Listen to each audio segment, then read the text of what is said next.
Infection నిర్ధారణ చేసే విషయంలో బ్లడ్ కల్చర్ అనేది చాలా ముఖ్యమైన పరీక్ష.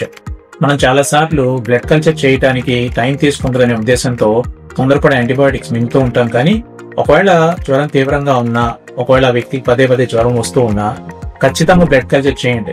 బ్లడ్ శాంపిల్ తీసి కల్చర్ కి పెట్టుకున్న తర్వాత మీరు యాంటీబయాటిక్స్ డాక్టర్ గారి పర్యవేక్షణలో ప్రాపర్ గా ఇది అవ్వచ్చు వ్యాధి అనేది డాక్టర్ గారు అర్థం అవుతుంది కాబట్టి అప్పుడు దాన్ని బట్టి ఆయన యాంటీబయాటిక్స్ ఇస్తారు. అందుకని బ్లడ్ కల్చర్ అనే టెస్ట్ ఇన్ఫెక్షన్ వచ్చినప్పుడు చూసుకోవడం అనేది చాలా చాలా ఎక్కువ. తరచూ ఇన్ఫెక్షన్ వచ్చేటప్పుడు మాత్రం ఖచ్చితంగా చేసి చూడాలి.